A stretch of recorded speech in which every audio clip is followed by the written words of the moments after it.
Good morning, student. Myself Rajesh Sahu, EX Department, SIIT Bhopal. Today I am going to discuss about the problem on open circuit test and short circuit test of the single phase transformer. हमारे पास ये question है जो कि RGB exam में भी पूछा गया है.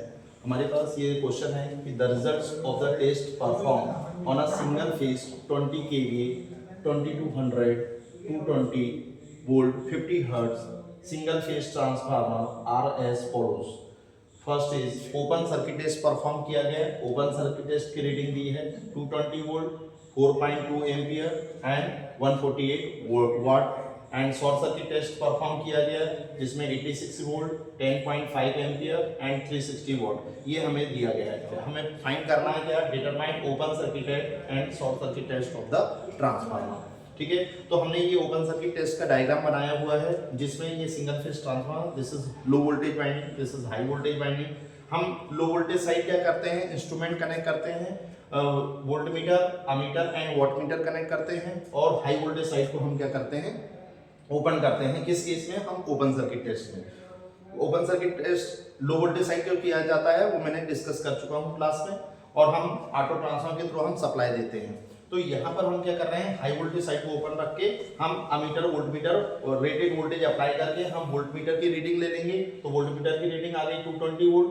ठीक है, वाटमीटर की रीडिंग ले लेंगे जो कि आपको 148 वोल्ट आ गया. और जो करंट की रीडिंग हो जाएगी वो 4.2 एम्पियर. ठीक है, तो ये अपनी रीडिंग आ गई.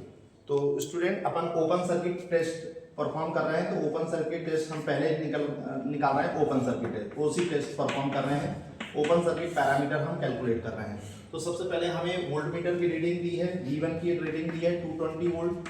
ठीक है, यहाँ पर नो लोड करंट की वैल्यू दी है आपको 4.2 एम्पियर. ठीक है, और यहाँ पर वाटमीटर की रीडिंग दी है W0 की रीडिंग दी है 148 वाट दी हुई. ठीक है, तो सबसे पहले हम क्या करेंगे, हमें वाटमीटर की रीडिंग जो होती है W0, मैंने बताया था this is no load power होती है. नो लोड पावर क्या होती है, V1 I0 cos phi naught. तो this is no load power. ये cos phi naught क्या है, no load power factor angle कहलाता है.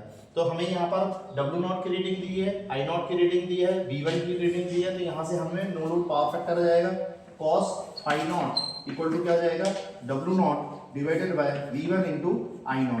तो V1 इंटू I0, तो यहाँ पर W0 की रीडिंग रख देंगे हम 148 वोल्ट 148 वाट. V1 की वैल्यू रख देंगे 220 वोल्ट और I0 की वैल्यू रख देंगे यहाँ पर 4.2 एम्पियर. तो यहाँ से हमें cos phi naught की वैल्यू मिल जाएगी. cos phi naught की वैल्यू जो आ जाएगी,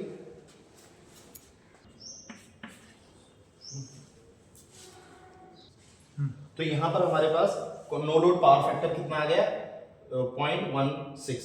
ठीक है, अब हम क्या करेंगे, IW कैलकुलेट करेंगे. IW क्या होगी, working component of current. Working component of current क्या कहलाता है, I0 cos phi naught कहलाता है. तो I0 cos phi naught, I0 की वैल्यू हमारे पास दी हुई है 4.2 एम्पियर. cos phi naught की वैल्यू हमने कैलकुलेट कर लिया. तो यहाँ से हम क्या करेंगे, cos phi naught IW की वैल्यू आ जाएगी. तो IW की जो वैल्यू होगी 0.672.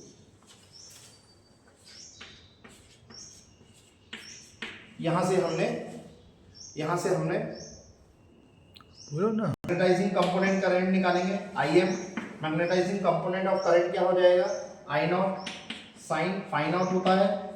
ठीक है, I0 sin phi naught. तो उसके पहले हमें क्या निकालना पड़ेगा, sin phi naught की वैल्यू निकालनी पड़ेगी. तो sin phi naught क्या होगा, sin phi naught की वैल्यू जो होगी √1 minus cos square phi naught. ठीक है, तो हमें cos स्क्वायर phi naught दिया हुआ है. तो √1 माइनस cos phi naught की वैल्यू हमने कैलकुलेट कर चुकी है 0.16. तो 0.16 का होल स्क्वायर. तो हमें यहाँ से sin phi naught की वैल्यू मिल जाएगी. तो sin phi naught की वैल्यू क्या आएगी वो आपको बता रहा हूँ सर. 0.98 का इससे मल्टीप्लाई करिए जरा, 4.2.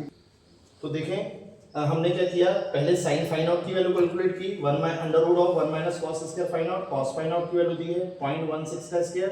तो इससे sin phi naught की वैल्यू आ गई हमारे पास 0.98 आ गई. फिर IM निकालना, हमें magnetising component of current calculate करना है. तो I0 sin phi naught, तो I0 की वैल्यू रख दिए. तो यहाँ से मैग्नेटाइजिंग कंपोनेंट ऑफ करंट आ गया. ठीक है, अब हम क्या करेंगे, हमें क्या निकालना है, आर नॉट और एक्स नॉट कैलकुलेट करना है। तो मैंने बताया था आर नॉट क्या होता है, V1 अपॉन IW कर देंगे तो हमें आर नॉट मिल जाएगा, this is no load parameter of the transformer. और यहाँ से V1 अपॉन IM कर देंगे तो हमें एक्स नॉट की वैल्यू मिल जाएगी। तो V1 की वैल्यू कितनी है, 220 वोल्ट है, ठीक है। और IW की वैल्यू हमने निकाल चुके हैं 0.672, तो यहाँ से आर नॉट की वैल्यू मिल जाएगी। और यहाँ पर 220 divided by magnetising component current कितना आया था अपना, 4.145, तो यहाँ से इसकी वैल्यू मिल जाएगी, ठीक है।